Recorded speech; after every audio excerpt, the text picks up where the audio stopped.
これはまた、随分と。聞き方でますでござるな。ミス・ファリーヌ、大丈夫か？問題ありませんよ。地上の方々ですね。ようこそいらっしゃいました。できればお茶でも差し上げて、ゆっくりお話をしたいところなのですが、今は少々立て込んでおりまして。そうなんだ。星クジラやミコに何かあったんじゃないかって、ペガが。そうだ。ミコにしろ！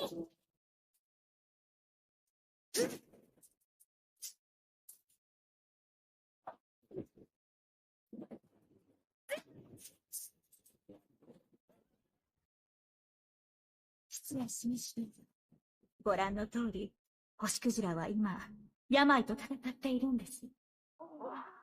星クジラが病にかかると、体内で凝縮した悪しき空気が、こういった形で現れるんです。私たちは病魔と呼んでいます。この病魔がはびこることで、星クジラは体調を崩しますし、病魔が星クジラの中から溢れ出せば、空海の島々に、地上にまで災いが訪れる可能性もあります。なるほど。そういうことなのでありますね。星クジラの病はどうすれば治る？星クジラは歌を愛します。星の民の歌で、星クジラは自己の治癒力を高め、健康を維持しているのですが。星の民？星クジラの中にも人が住んでる国があるのかな？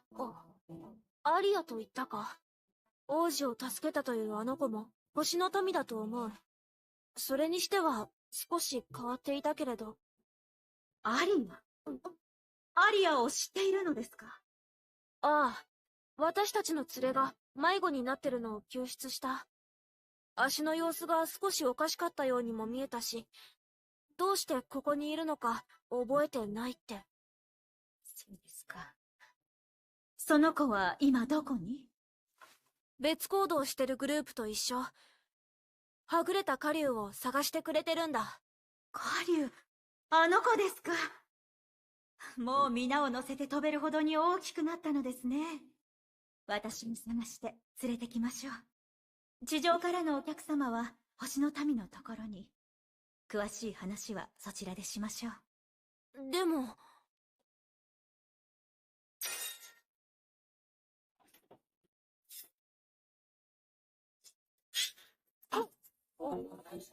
私の分身一体を案内にしてね。よろしくお願いしますね。あなたはシャルのお友達のお迎えに。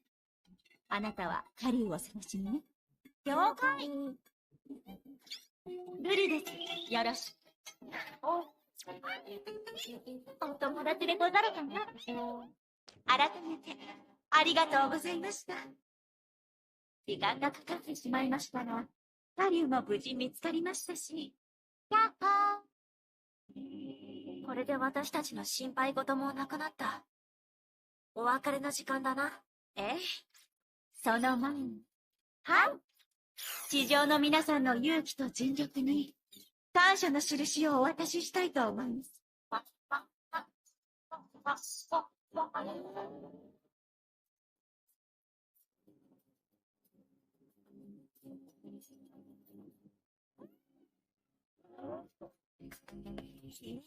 地上では幻獣や神獣と呼ばれているとか。神の使いだとか、見るだけでご利益があるとか。そのこの目で見たのはペガとカナコだけでござる。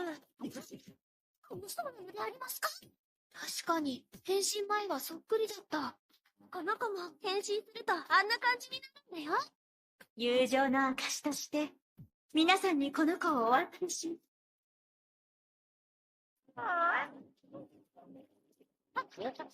なんだ？ガウル王子のことを気に入ったようですね。ならば、三国同盟を代表して、ガレットで預からせていただくということでよろしいか？ええ、それが良いでしょう。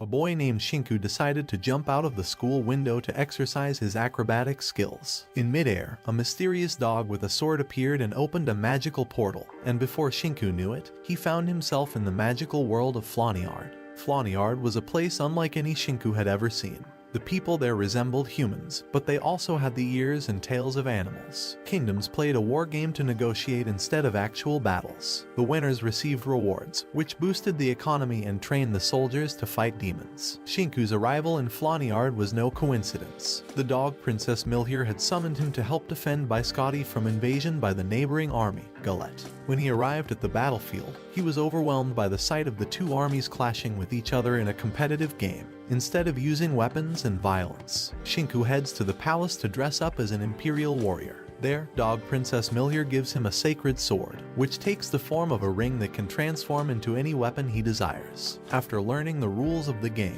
Shinku heads to the battlefield to showcase his skills. His weapon, the ring, transforms into a stick that he uses to turn the enemy soldiers into beast balls, a system to avoid injuries. With Shiki's skills, Biscotti managed to earn points and turn the tide of the battle in their favor. To reach the front line, Shinku crosses a bridge where he skillfully takes down enemies by throwing them into the river. Once he arrives, he joins Captain Eclair to fight against the enemy commander Leon and her forces. Together, Shinku and Eclair activate Magic Seal's cannon by channeling their life force into a spirit spell, resulting in an energy blast that disperses the Galette forces and turns them into beast balls. Leon launches a sudden attack that catches Shinku off guard, but Eclair intercepts the attack and shields Shinku from harm.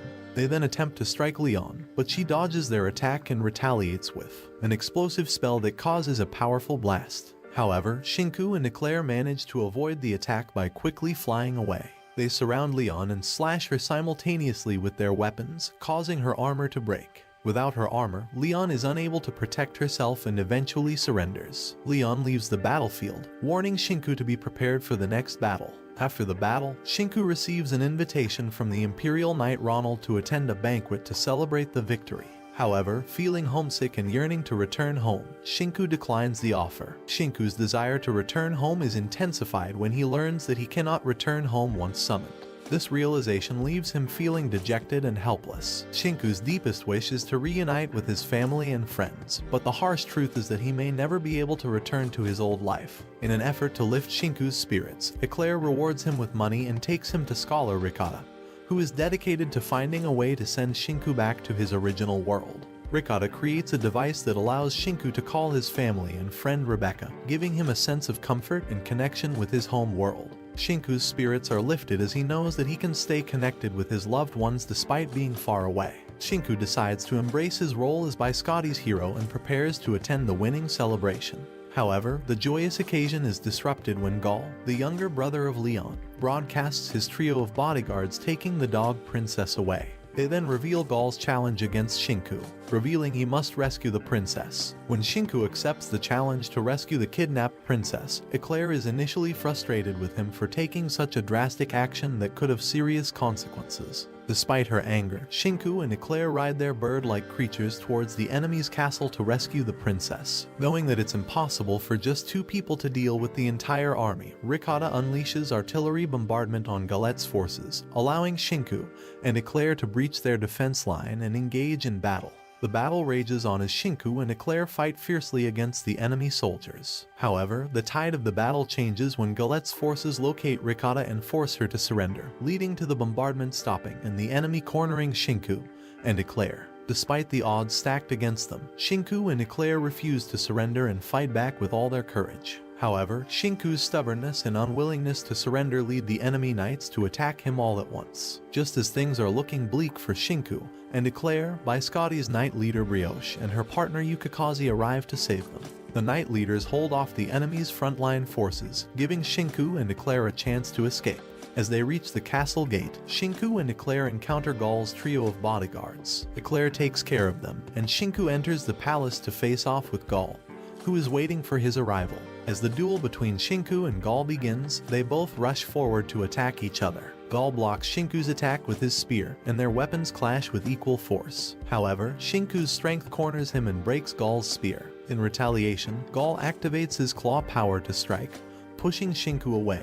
The explosive energy released by Gaul causes Shinku to fall to the ground. However, before getting hit, Shinku uses a defensive position that protects him from harm and helps him to stand up quickly. After recovering, Shinku turns his stick into a short spear and a dagger and combines it with magical power to overpower Gaul. However, their fight is abruptly interrupted by the sudden entrance of Leon, who is angry and stops their duel. Leon is frustrated with Gaul's actions and frees the dog princess, apologizing for her brother's behavior. In order to reach the celebration before it begins, Shinku uses his life force to create a flying board, based on Gaul's ability to create magic claws. The board allows them to speed up and cover more distance in less time. While they're heading back, the princess expresses her doubts and worries about her capabilities as a leader. Shinku, being the hero he is, uplifts the princess's spirits by giving her words of encouragement. He assures her that she can be a good leader and that she has the potential to lead her kingdom towards success. As Shinku continues to motivate and reassure her, the bond between the two of them grows even stronger. Milhier honors Shinku and the Knight Squad for their heroic contributions in rescuing her. Brioche and Yukikaze got so impressed by Shinku's skills that they later reveal a rumor that a hero can return home after fulfilling his duties. This news brings Shinku great relief, and he begins to feel hopeful about returning home to his family and friends. Later that evening, Shinku dresses up to meet with the dog princess. During dinner, she praises him for his never-give-up attitude and his determination to fight to the fullest. She explains that these very qualities have earned him the honor of becoming a true hero.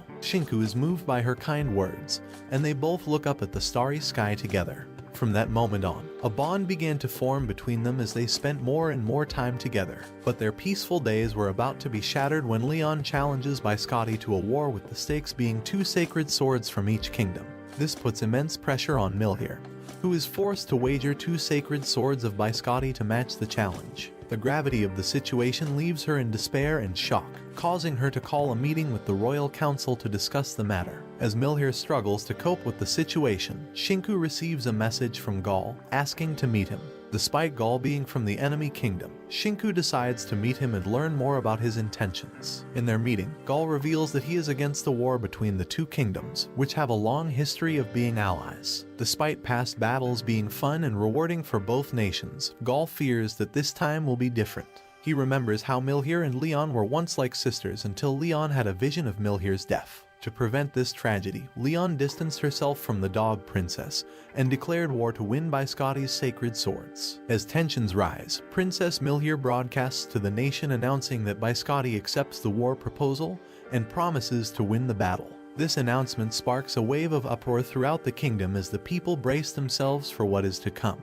On the day of the battle, the skies above Flaniard are filled with the deafening roar of 20,000 Biscotti troops marching towards Galette's floating fort. The tension in the air is palpable as both sides prepare for the epic war. The commentators signal the start of the battle, and the clash of swords and shields echoes across the battlefield. The Galette forces have their sights set on Shinku, and they will stop at nothing to take his sacred sword. With no other choice, Shinku teams up with Eclair, and they unleash a powerful seal spell to stop the barrage of arrows flying towards them. Despite their best efforts, the chaos of battle soon separates Shinku from his comrades, leaving him surrounded by enemy forces. Just as all seems lost, Yukikaze swoops in and saves Shinku with an explosive arrow, sending the enemy forces scattering. The Biscotti Knights regroup to protect the dog princess, using a clever spell to disguise her as Ricotta and allowing her to fight without detection. But suddenly, a warning signal fires from Ricotta at the royal fort, indicating that something is amiss. As they approach the fort, Shinku activates a shield spell to protect Milhier, and uses his stick to deflect the enemy's missile attack while Eclair annihilates the gatekeepers, allowing Biscotti's troops to enter the fortress. The atmosphere is heavy with tension, as the darkness of the thunderous sky creates an aura of despair and hopelessness. The group is left behind as Milhier confronts Leon alone at the top of the fortress. Suddenly, a sealed demon appears in the sky, adding to the sense of dread and fear, the same demon Leon saw killing the dog princess in her vision. The powerful demon is unleashed from its seal, wreaking havoc on the battlefield. Amid the destruction, Shinku musters all his courage and climbs to the top of the fortress to save Milhier from the demon's grasp. There, he finds Leon gravely wounded and the demon devouring Milhir's power, determined to consume her completely. With her life on the line, Shinku must act fast and use all his strength to protect her from the demon's deadly grip. As Shinku hurtles towards the powerful demon on his flying board, his heart races with the knowledge that his beloved Milhir is in grave danger. But the demon is not about to give up easily, and it throws all manner of obstacles in Shinku's path. Despite the odds, Shinku refuses to back down, his resolve to save Milhir growing stronger with every passing moment. He engages the demon in an epic battle, using his sacred sword to strike at its multiple tentacles with all his might. But the demon unleashes a devastating attack that leaves Shinku bleeding and battered. Desperate to protect himself, he uses his flying board as a shield and prepares to strike back with all the strength he can muster. Shinku is suddenly distracted by the sight of Milhir trapped in a round barrier. With a cry of anguish, he rushes to her side and implores her to wake up. To his amazement, Milhir suddenly breaks free from the barrier, and their sacred sword magically heals their wounds. Together, they launch a fierce counterattack against the demon, determined to end its reign of terror once and for all. But as the battle reaches its climax, Shinku is forced to confront a heartbreaking truth. The demon was once a fox cub deity, cursed to turn evil after being stabbed with a wicked sword. Shinku is determined to save the poor creature, but removing the demonic sword from its body will put him in grave danger. With courage and determination, Shinku pulls the cursed sword from the demon's body, releasing the curse and returning the fox cub to its former self. As the battle comes to a close, Shinku and Eclair rush to protect the wounded Milhir from any remaining danger. Suddenly, a broadcast echoes across both nations, and Leon announces an end to the conflict. The decision allows Shinku to witness a heartfelt reunion between Milhir and Leon, once again like sisters. As the days in Flaniard draw to a close, Shinku is met with bittersweet emotions as he spends his remaining time with his friends. However, his heart aches with sorrow as Ricotta delivers a crushing revelation. He can return to his homeland, but at the cost of losing all his memories and experiences in Flaniard. Though devastated, Shinku remains determined to cherish his last moments with his friends and requests Ricotta to keep the truth a secret to spare them from the pain of his departure. Shinku makes the most of his remaining time and creates unforgettable memories with his friends. The eve of his departure brings a tearful but joyous farewell party arranged by Milhir. In his heartfelt speech, Shinku thanks his friends for their unwavering support and promises to return to Flaniard soon. As Shinku prepares to leave Flaniard behind, he cannot help but feel a deep sadness in his heart. He returns the sacred sword to Milhir and gives his belongings to his friends, hoping they will remember him always. But it is the goodbye to his beloved princess that truly breaks his heart. As they confess their love to each other, the teleportation circle activates, whisking Shinku away. Back in his world, Shinku wakes up in his bed with tears in his eyes, unable to recall his magical adventures in Flaniard. Despite returning to his everyday life with family and friends, he feels a hollow emptiness inside. The world seems dull and lifeless without the vibrant colors and excitement of Flaniard. But one day, under a cherry blossom tree, he encounters a dog carrying a sacred ring. Suddenly, his memories of Flaniard come flooding back, and his heart fills with joy. Renewing his vow to visit Flaniard soon, Shinku knows that he will never forget the friends and memories he made in that magical world. これはまた、随分と。仕方でますでござるな。ミス・ファリーヌ、大丈夫か？問題ありませんよ。地上の方々ですね。ようこそいらっしゃいました。できればお茶でも差し上げて、ゆっくりお話をしたいところなのですが、今は少々立て込んでおりまして。そうなんだ。星クジラやミコに何かあったんじゃないかって、ペガが。そうだ。ミコ、後ろ！